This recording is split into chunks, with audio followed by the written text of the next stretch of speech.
Hello बच्चों, मैं Virendra Yadav by learning classes में आप लोगों का तहे दिल से स्वागत करता हूं। आज हम लोग पढ़ेंगे यानी कि केमिस्ट्री का दूसरा चैप्टर अम्ल, क्षार एवं लवण के बारे में चर्चा करेंगे।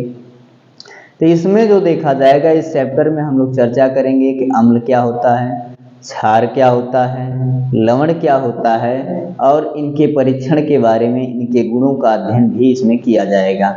तो इसमें हम लोग जानेंगे कि अम्ल किसे कहते हैं। तो अम्ल की डिफिनेशन जो देखी जाती है यानी कि कुछ पुरानी परंपरा के अनुसार दी जाती है, कुछ सूचक के आधार पर दी जाती है और फिर उसके बाद दिए गए वैज्ञानिकों के सिद्धांत यानी वैज्ञानिक आर्हेनियस के कंसेप्ट के अनुसार दी जाती है। यानी कि अगर पुरानी परंपरा के अनुसार हम लोग जानते हैं कि अम्ल किसे कहते हैं, तो पुरानी परंपरा में कहा जाता था कि यानी कि वे पदार्थ जो होते यानी स्वाद में खट्टे होते हैं उनको अम्ल कहते हैं। यानी कि जो चीज़ें हमें खट्टी लगती हैं सब क्या होती हैं, उनके अंदर जो पाया जाता है वह अम्ल पाया जाता है। यानी कि अम्ल के कारण उनका स्वाद जो होता है खट्टा होता है। जैसे हम कहते हैं इमली का स्वाद, कच्चे आम का स्वाद, नींबू का स्वाद, संतरे का स्वाद, मौसम्मी का स्वाद, इन सब में जो देखा जाता है यानी कि अलग अलग प्रकार के अम्ल पाए जाते हैं, जिसके कारण इनका स्वाद जो होता है खट्टा होता है। लेकिन अगर क्षार की बात की जाती है तो क्षार जो देखा जाता है हमारा आंवले में पाया जाता है। यानी कि क्षार किसको कहेंगे पुरानी परंपरा के अनुसार, तो पुरानी परंपरा के अनुसार कहा जाता है यानी कि क्षार वे पदार्थ होते हैं जो स्वाद में कसैले होते हैं। यानी कि जो चीज़ें हमें स्वाद में कसैली लगती हैं उनको कहते हैं क्षारीय हैं, और जो चीज़ें स्वाद में क्या होती हैं खट्टी लगती हैं उनको कहा जाता है ये अम्लीय हैं। यानी कि अगर इस तरह से जो देखा जाता है, कुछ जीवों में भी जो देखा जाता है अम्ल पाया जाता है। जैसे हम जानते हैं मधुमक्खी के डंक में पाया जाता है, बिच्छू के डंक में होता है, और फिर इसके बाद जो देखा जाता है कुछ चींटियों में पाया जाता है, सर्प में भी अम्ल ही पाया जाता है। तो इसमें जो देखा जाता है अम्लों का विशेष योगदान जो देखा जाता है कुछ जीवों में होता है, कुछ वनस्पतियों में होता है। जैसे वनस्पतियों के सेफ्टी के लिए उसमें पाया जाता है यानी कि कैक्टस का पौधा यानी कि जिसको नागफनी कहा जाता है, नागफनी में भी जो देखा जाता है यानी कि यह अम्ल पाया जाता है जो क्या करती है अपनी सुरक्षा के लिए, दूसरे जीवों से सुरक्षा के लिए उनके अंदर पाया जाता है। कैक्टस जो देखा जाता है यानी कि यह एक प्रकार का ऐसा पौधा है जिसके अंदर हम क्या पाते हैं यानी कि फार्मिक अम्ल पाया जाता है। जब कोई जीव क्या करता है उसको यानी कि खाने या तोड़ने की कोशिश करता है तो उसमें उसके कांटे के चुभ जाने के कारण उसके शरीर में जो देखा जाता है वह फार्मिक अम्ल चला जाता है, जिससे उसको यानी कि तीव्र जलन सा फील होता है, जिसके कारण वह उससे दूर हटने की कोशिश करता है। तो इसमें जो देखा जाता है अम्लों का प्रयोग विभिन्न प्रकार से, जैसे किसी को सर्प काट लिया यानी कि यह फार्मिक अम्ल इनके अंदर पाया जाता है। फार्मिक अम्ल जो देखा जाता है यह यानी कि फार्मिका नामक एक चींटी से मिला है, यानी कि लाल चींटियों, जिसका यानी कि अरबी भाषा का यह लैंग्वेज है, यानी कि अरबी में इनको फार्मिका कहा जाता है। तो वहीं से यानी कि फार्मिक अम्ल लाल चींटियों से ही मिला है, क्योंकि अफ्रीका के जंगलों में विभिन्न प्रकार के यानी कि जीव पाए जाते हैं, जिसमें यानी कि लाल चींटियों की एक बहुत बड़ी प्रजाति पाई जाती है। तो उन प्रजातियों की बात करें तो उसमें एक बुलेट आंट नाम की एक चींटी पाई जाती है, जिसकी यानी कि जिसके काटने की जो ज्वलन होती है वह एक गोली के लगने की ज्वलन के बराबर होती है, इसलिए उस चींटी का नाम ही बुलेट आंट रखा गया है। तो उसमें जो देखा जाता है कि उस प्रकार की चींटियाँ जितनी भी होती हैं उन सभी चींटियों में जो देखा जाता है फार्मिक अम्ल पाया जाता है। अम्ल जब हमारे शरीर में जाता है तो उसमें जो उसके जाने के कारण हमारे शरीर में जलन होने लगती है, जिसके कारण हमको विभिन्न प्रकार के यानी कि परेशानियों का सामना करना पड़ता है। वैसे तो अम्ल जो देखा जाता है हमारे शरीर में भी होता है, जैसे पाचन डाइजेस्टिक सिस्टम में जो देखा जाता है अम्ल पाया जाता है, हाइड्रोक्लोरिक अम्ल होता है, पित्ताशय में भी होता है, यानी कि ये सब क्या करते हैं भोजन को तोड़ने का कार्य करते हैं। हमारे लार में भी पीएच जो देखा जाता है अम्लीय ही होता है, लेकिन अगर ब्लड की बात की जाती है, रक्त की बात की जाती है तो क्षारीय होता है। तो यानी कि जब भी कोई सर्प वगैरह कोई भी क्षति हमको पहुंचाता है तो हमारे ब्लड में पहुंचाता है, जो क्या होता है क्षारीय होता है। तो क्षार अम्ल परस्पर क्रिया करके तो एक दूसरे से न्यूट्रल हो जाते हैं, यानी कि उदासीन हो जाते हैं, एक दूसरे के प्रभाव को नष्ट कर देते हैं। लेकिन इसमें जब देखा जाता है ये समान प्रबलता के रहते हैं, तब अगर इनकी प्रबलताएं भिन्न भिन्न होती हैं तो इस स्थिति में जो देखा जाता है यह एक दूसरे के प्रभाव को नष्ट नहीं कर पाते हैं, जिसके कारण उससे हमको क्या होती है क्षति होती है। तो जैसे देखा जाता है कि अगर हम कच्चा आम वगैरह खाते हैं तो खट्टी लगती हैं चीज़ें, तो ये सब खाने के बाद जो देखा जाता है कि दांत में, जिसको लोग कहते हैं कि दांत कोट हो गया है, इस तरह की स्थिति उत्पन्न होती है। तो जैसे सर्प वगैरह काट लेता है तो उनको लोग क्या करते हैं, यानी कि जौ जो होता है, यानी कि जौ को क्या करते हैं, दांतों की तरह दाबने के लिए लोग बोलते हैं। अब उसमें जो देखा जाता है, जब उसको दांतों से दाबा जाता है, यानी कि अम्ल हमारे शरीर में गया, क्योंकि सर्प ने काटा है तो हमारे शरीर में अम्ल गया, जिसके कारण यानी कि दांत के कोट होने की संभावना बढ़ जाती है। अगर वह जौ को क्या करेगा, काटेगा व्यक्ति, अगर उसको नहीं काट पाएगा, इसका यह तात्पर्य बन जाता है कि उसमें जो देखा गया है, यानी कि उसको सर्प ने काट लिया है, यानी कि यही सब पहचान की जाती है। या नीम की पत्ती जो होती है, क्षारी होती है, और जब व्यक्ति के अंदर अम्ल है, अगर उसको खाएगा तो अम्ल क्षार परस्पर क्रिया करके उसके स्वाद में मिठास आ जाती है। इससे स्पष्ट होता है कि व्यक्ति के अंदर यानी कि अम्ल की मात्रा चली गई है। इन सारी चीज़ों को, यानी कि गाँव में इन सब चीज़ों का परीक्षण किया जाता है। उनको इस चीज़ की जानकारी नहीं होती कि ये ऐसा क्यों होता है, बट लेकिन इसका प्रयोग वो लोग करते हैं। अब इसमें जो देखा जाता है, यानी कि पुरानी परंपरा के अनुसार अम्ल की परिभाषा हमने बताया, यानी कि वे पदार्थ जो स्वाद में खट्टे होते हैं उनको हम अम्ल कहते हैं। और क्षार की पुरानी परंपरा के अनुसार परिभाषा अगर देखी जाती है तो यानी कि इसमें बोलेंगे वे पदार्थ जो स्वाद में कसैले होते हैं उनको हम क्षार कहते हैं। यानी कि वे पदार्थ जो स्वाद में कसैले होते हैं उनको हम कहते हैं क्षार, और वे पदार्थ जो स्वाद में खट्टे होते हैं उनको हम अम्ल कहते हैं। इसके बाद बात आती है यानी कि सूचक के आधार पर। सूचक मतलब एक प्रकार का यह पेपर होता है या परीक्षण करने का यंत्र होता है, समझ लिया जाए। तो इसमें यानी कि इसके आधार पर हम क्या करते हैं, अम्ल की डिफिनेशन देते हैं। तो इसमें जो देखा जाता है, एक आता है लिटमस पेपर, जो यानी कि समुद्रों में पाए जाने वाले नीले तथा यानी कि हरे शैवाल से बनाया जाता है। नीले हरे शैवाल से जो बनाए जाते हैं, तो इसमें जो देखा जाता है, नीला हरा नहीं होता है, नीला लाल होता है। तो नीले शैवाल से जो बनाया जाता है एक लिटमस पेपर होता है जो लाल शैवाल से बनाया जाता है। इन शैवालों की अगर हम चर्चा करें, इसमें जो देखा जाता है इनके आधार पर हम अम्ल और क्षार का परीक्षण करते हैं। तो यदि हम नीले लिटमस पेपर को क्या कर देते हैं, अम्ल में उठा के डाल देते हैं, तो नीला लिटमस पेपर जब अम्ल में जाता है तो वह क्या करता है, यानी कि वह लाल हो जाता है। तो यानी कि इसमें जो देखा जाता है, यानी कि अगर हम नीले लिटमस पेपर को अम्ल में डालते हैं तो क्या हो जाता है, लाल हो जाता है। लेकिन अगर हम बात करते हैं कि अगर लाल लिटमस पेपर को हम उठा के क्षार में डाल देते हैं तो उसका रंग जो होता है वह नीला हो जाता है। यानी कि लाल लिटमस पेपर क्षार में नीला होता है, नीला लिटमस पेपर अम्ल में लाल होता है। इसके आधार पर हम परीक्षण करते हैं कौन अम्ल है कौन क्षार है। अब इसके आधार पर हम इसकी डिफिनेशन देंगे, यानी कि वे पदार्थ जो नीले लिटमस पेपर को लाल कर देते हैं उन्हें अम्ल कहते हैं। वे पदार्थ जो लाल लिटमस पेपर को नीला कर देते हैं उन्हें हम क्षार कहते हैं। यानी कि वे पदार्थ जो नीले लिटमस पेपर को लाल कर देते हैं उन्हें अम्ल कहते हैं, और वे पदार्थ जो लाल लिटमस पेपर को नीला कर देते हैं उन्हें हम क्षार कहते हैं। अब इनके परीक्षण के लिए जो हम देखेंगे तो यहाँ पर हम लिख सकते हैं, जैसे एक शब्द हम ट्रिक के माध्यम से अम्ल क्षार का परीक्षण हम बताएंगे। जैसे क्योंकि बार बार के यह कंफ्यूजन हो जाता है कि नीला जो देखा जाता है अम्ल में डालें तो वह लाल होगा या क्षार में डालने पर लाल होगा। इस चीज का कंफ्यूजन हम दूर करने के लिए अम्ल क्षार के परीक्षण के लिए ट्रिक छोटा सा देखें। इसमें जो देखा जाता है, अगर हम लिखें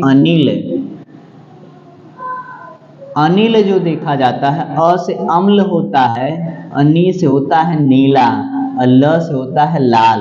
तो यानी कि यह हो जाएगा हमारा अम्ल, यह हो जाएगा नीला लिटमस पेपर, नीला लिटमस पेपर, और ल से हो जाएगा हमारा लाल। यानी कि अम्ल जो होता है नीले लिटमस पेपर को लाल कर देता है। यानी कि अम्ल नीले लिटमस पेपर को क्या करता है, लाल कर देता है। तो यहाँ पे जो देखा जाता है अनिल के हिसाब से हम जानेंगे कि अम्ल में अगर नीला लिटमस पेपर डाला जाएगा तो उसका रंग लाल हो जाएगा। लेकिन कभी कभी दिमाग में बात आती है कि क्या करें, अगर लाल लिटमस पेपर को अम्ल में डाल दें तो क्या होगा, तो उसके रंग में कोई परिवर्तन नहीं होता है। अगर लाल लिटमस पेपर को हम क्या कर दें, अम्ल में डालेंगे तो उसके रंग में कोई परिवर्तन नहीं होता है। फिर इसके बाद अगर बात आती है कि क्षार के लिए क्या कहें, तो हम इसको कह सकते हैं छलनी। छलनी, छ से होता है हमारा क्षार, ल से होता है लाल लिटमस पेपर, लाल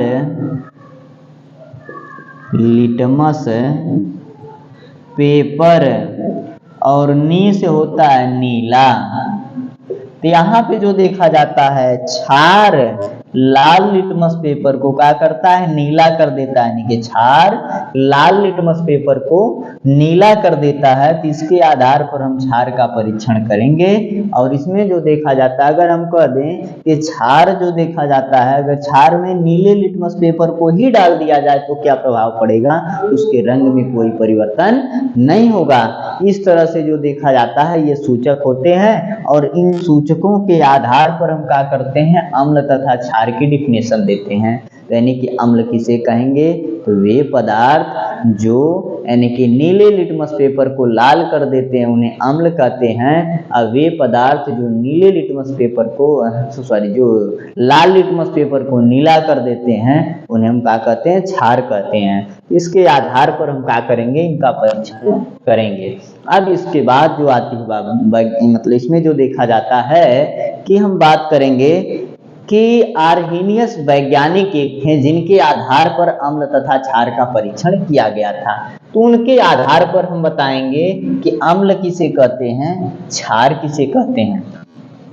तो वैज्ञानिक आर्हीनियस ने अपनी डिफिनेशन दिया था, यानी कि वे पदार्थ जो जलीय विलयन में H पॉजिटिव आयन देते हैं उन्हें क्षार कहते हैं। यानी कि वे पदार्थ जो जलीय विलयन में H पॉजिटिव आयन देते हैं उन्हें अम्ल कहते हैं। यानी कि इसमें जो देखा जाता है अम्ल की डिफिनेशन लिखेंगे, यानी कि अम्ल क्या होता है। तो यहाँ पर आर्हीनियस के अनुसार यह है कि वे पदार्थ जो जलीय विलयन में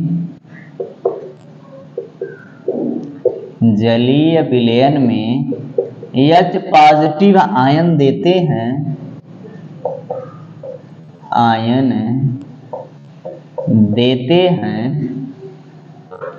उन्हें अम्ल कहते हैं। जैसे हम बात कर लें, यानी कि जैसे हमारा HCl है, हाइड्रोक्लोरिक अम्ल, अगर इसको क्या कर दिया जाए, जल में घोला जाए तो यह टूट जाता है H पॉजिटिव और Cl निगेटिव में, हमको H पॉजिटिव आयन मिला। अगर हम कह दें कि हमारे पास एसिटिक अम्ल है CH3COOH,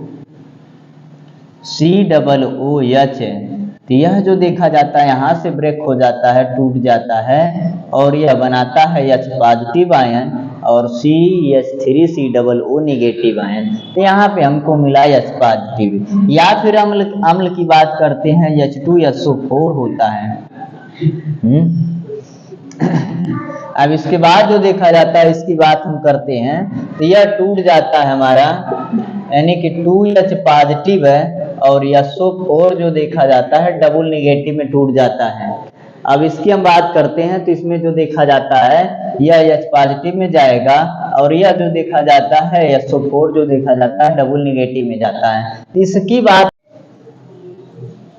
इसके बाद जो देखा जाता है यहाँ पर हमारा, यानी कि 2H पॉजिटिव जो होता है यह रिप्रेजेंट करता है कि यह क्या है, अम्ल है। अब फिर इसके बाद हम देखेंगे कि यहाँ पर एक और विलयन हम ले रहे हैं, मान लिया जाए एक और अम्ल को लिख लें, यानी कि HCOOH, यानी कि इसी को कहा जाता है फार्मिक अम्ल। और यह अम्ल जो होता है यानी कि बिच्छू के डंक में मधुमक्खी के डंक में, सांप के अंदर, लाल चींटियों के अंदर यही वाला शब्द यानी कि अम्ल पाया जाता है। यही यानी कि लाल चींटियों से इसे यानी कि फार्मिका शब्द दिया गया है। फार्मिका ग्रीक वर्ड का शब्द है। अब इसमें जो देखा जाता है, इसको अगर हम क्या करते हैं, डिवाइड करते हैं, तो हमारा ब्रेक होता है HCOO और यहाँ से यह ब्रेक हो जाता है यानी कि H पॉजिटिव, यह निगेटिव में। तो यहाँ पर जो देखा जाता है एक ही H पॉजिटिव मिला, यानी कि जहाँ जहाँ H पॉजिटिव आयन मिलेगा वह सब क्या होंगे, अम्ल होंगे। तो बोलेंगे वे पदार्थ जो जलीय विलयन में H पॉजिटिव आयन देते हैं उन्हें हम अम्ल कहते हैं। यह डिफिनेशन किसने दिया था, तो वैज्ञानिक आर्हेनियस के अनुसार यह परिभाषा इसकी दी गई थी। अब इसके बाद हम लोग देखेंगे क्षार क्या होता है।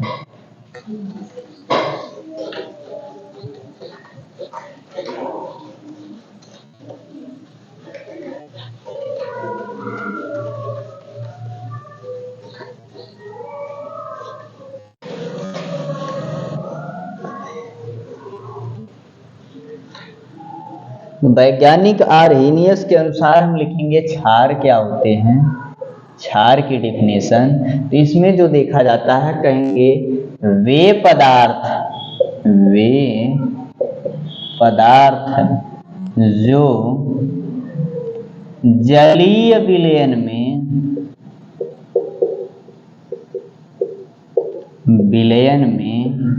OH निगेटिव आयन देते हैं,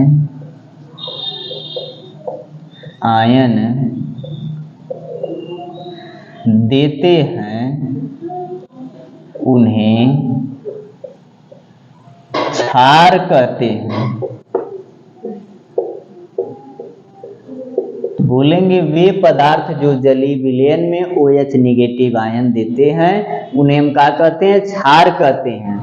अब इसमें जैसे हम देख लें, एक होता है NaOH, सोडियम हाइड्रोक्साइड, यानी कि सोडियम हाइड्रोक्साइड जो देखा जाता है, इसको हम डिवाइड कर देते हैं, यानी कि Na यह टूट जाएगा हमारा, यानी कि यह हो जाएगा OH निगेटिव में। तो यहाँ पे जो देखा गया यह OH निगेटिव ही रिप्रेजेंट कर रहा है कि यह क्या है, क्षार है। या हम बात करें CaOH का ट्वाइस, यहाँ पे जो देखा जाता है यह जो ब्रेक होगा हमारा, यानी कि Ca डबल पॉजिटिव और OH नेगेटिव के रूप में। तो यहाँ पे जो दिखाया गया, यहाँ पे यह क्या है, क्षार है। हम बात करें AlOH का थ्रायस के रूप में, तो यहाँ पे जो हम बात करेंगे यह ब्रेक होगा, Al3 पॉजिटिव और OH जो देखा जाएगा हमारा नेगेटिव के रूप में ब्रेकआउट होगा। तो यह सब क्या है, क्षार हैं। तो वे पदार्थ जो जलीय विलयन में क्या करते हैं, OH निगेटिव आयन देते हैं, उन सबको हम क्या कहते हैं, क्षार कहते हैं। यानी कि वे पदार्थ जो जलीय विलयन में OH निगेटिव आयन देते हैं उन्हें क्षार कहते हैं। अब इसके बाद हमने अभी बीच में पढ़ा था सूचक। तो थोड़ा सूचक क्या होते हैं, कितने प्रकार के होते हैं, इनके बारे में हम लोग चर्चा कर ले रहे हैं। तब उसके बाद हम कुछ आगे बढ़ेंगे। तो इसमें जो देखा जाता है,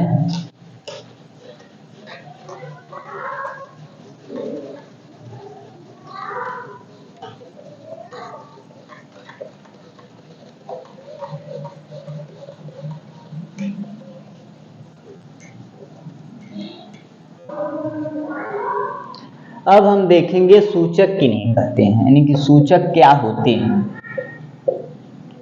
सूचक के अगर बारे में हम चर्चा करते हैं तो इसकी डिफिनेशन होती है, यानी कि वे पदार्थ जो जलीय विलयन में इसमें जो देखा जाता है, सूचक की अगर हम डिफिनेशन दे रहे हैं, श्रवण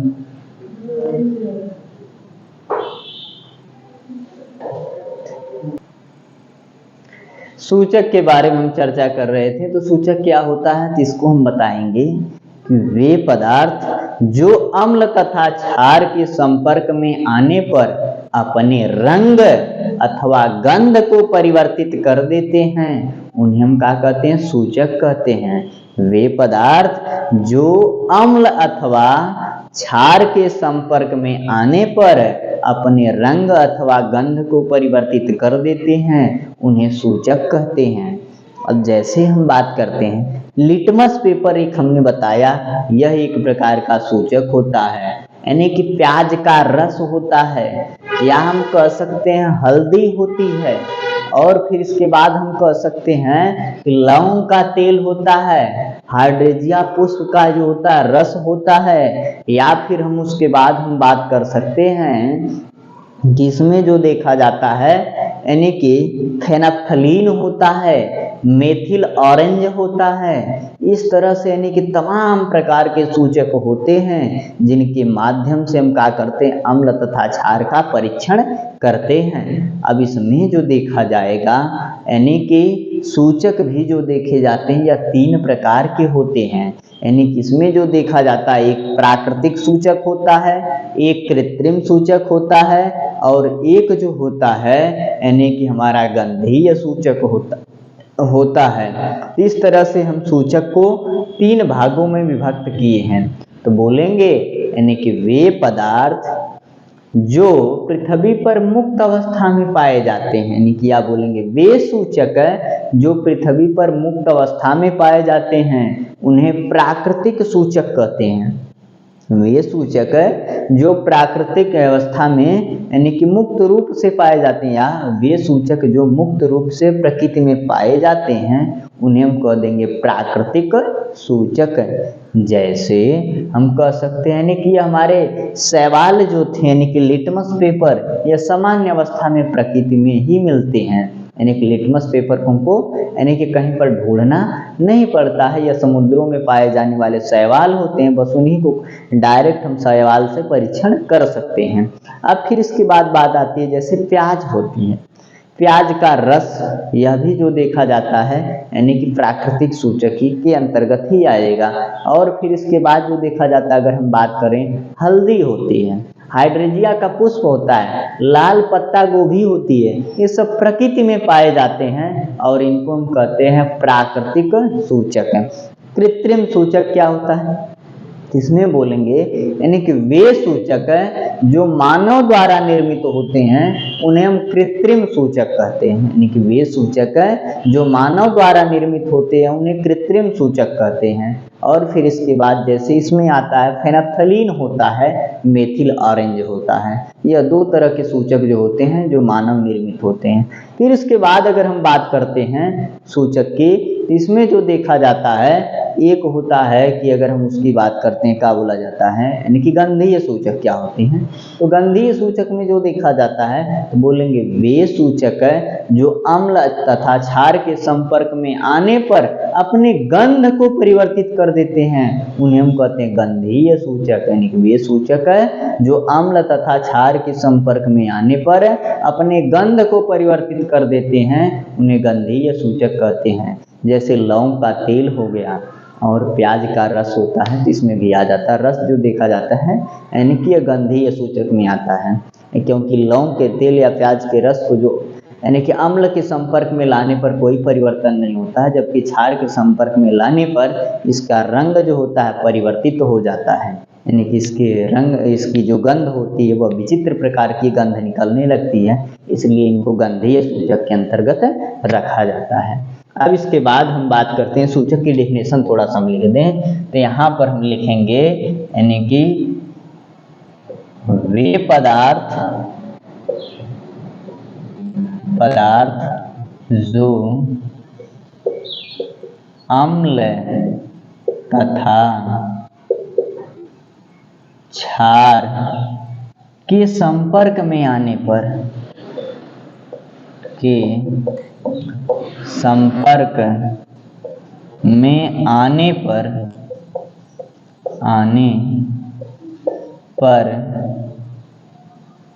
अपने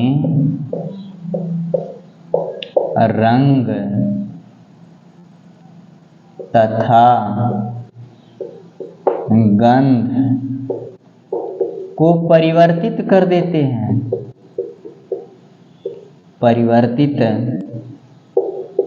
कर देते हैं, उन्हें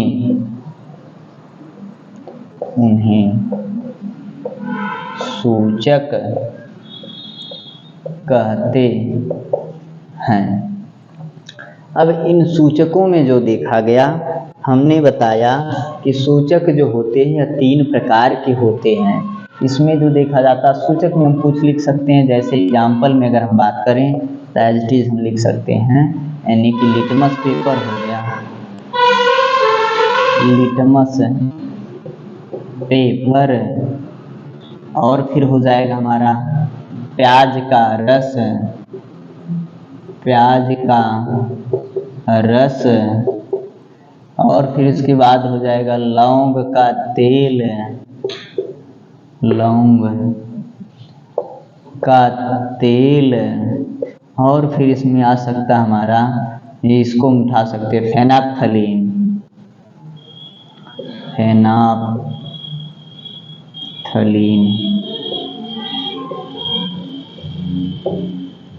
फेनाफ्थलीन, मेथिल ऑरेंज,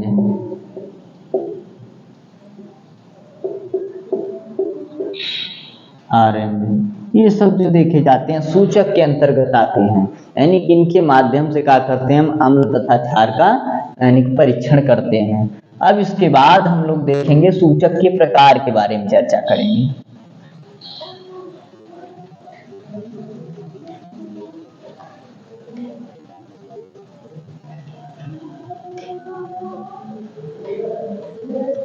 सूचक के प्रकार। अब सूचक कितने प्रकार के होते हैं इसमें हम देखेंगे। हमने अभी बताया सूचक जो देखे जाते हैं यानी कि 3 प्रकार के होते हैं, 3 प्रकार।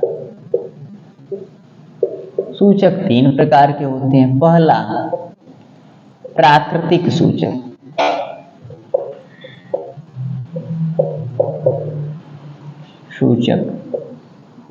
इसको हम लिखेंगे यानी कि वे सूचक जो प्रकृति में मुक्त अवस्था में पाए जाते हैं, वे सूचक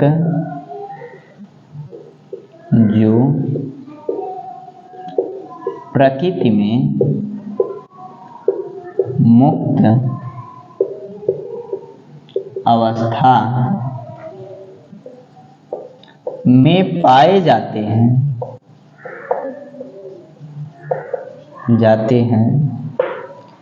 उन्हें प्राकृतिक सूचक कहते हैं। एज इट इज इसमें जो देखा जाता है, जैसे हम कह दें प्राकृतिक सूचक जो प्रकृति में पाए जाते हैं, इसमें आ जाता है हमारा यानी कि लिटमस पेपर होता है,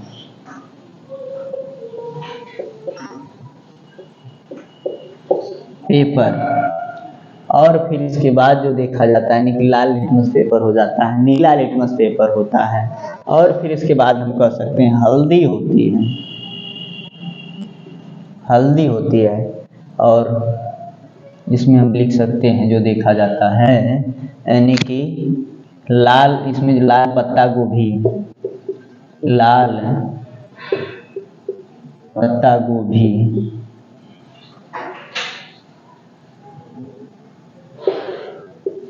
पत्ता गोभी का जो पुष्प होता है यह होता है। तो इस तरह से जो देखा जाता है यानी कि यह सब जो होते हैं हमारे प्राकृतिक सूचक के अंतर्गत आते हैं। अब इसके बाद हम लिख सकते हैं कृत्रिम सूचक, दूसरे नंबर पे आ जाएगा।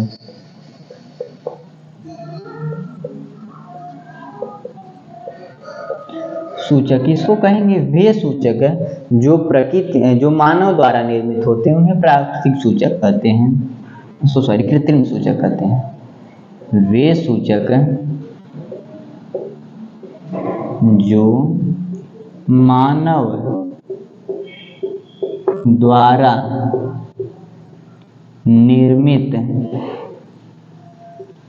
होते हैं, उन्हें कृत्रिम सूचक कहते हैं। अब इसमें जैसे हम बात करते हैं एज इट इज आ जाता हमारा, यानी कि यह होता है मेथिल ऑरेंज, थिल ऑरेंज, और फिर इसके बाद फेनाप्थलीन।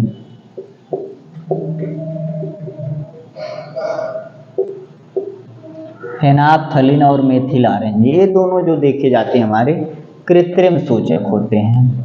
अब इसके बाद हम बात करेंगे तीसरी पॉइंट की, गंधीय सूचक।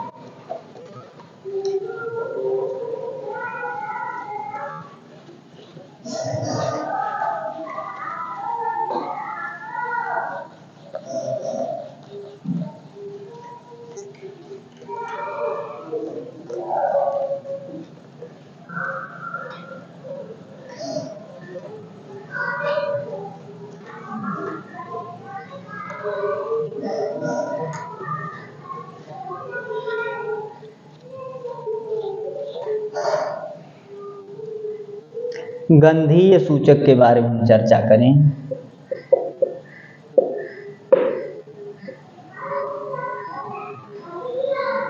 गंधीय सूचक, इसमें हम लिखेंगे वे सूचक जो प्रकृति में, वे सूचक जो अम्ल तथा क्षार के संपर्क में आने पर अपने गंध को परिवर्तित कर देते हैं। यानी कि यहाँ पर लिखेंगे वे सूचक जो अम्ल तथा क्षार के संपर्क में आने पर, क्षार के संपर्क में आने पर अपने गंध को परिवर्तित कर देते हैं, उन्हें गंधीय सूचक कहते हैं।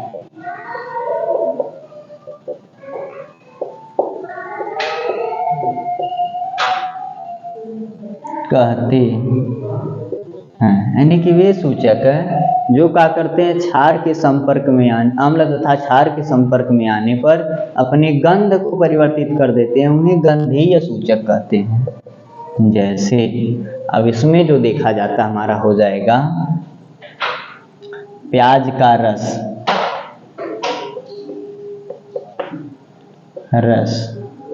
लौंग का तेल,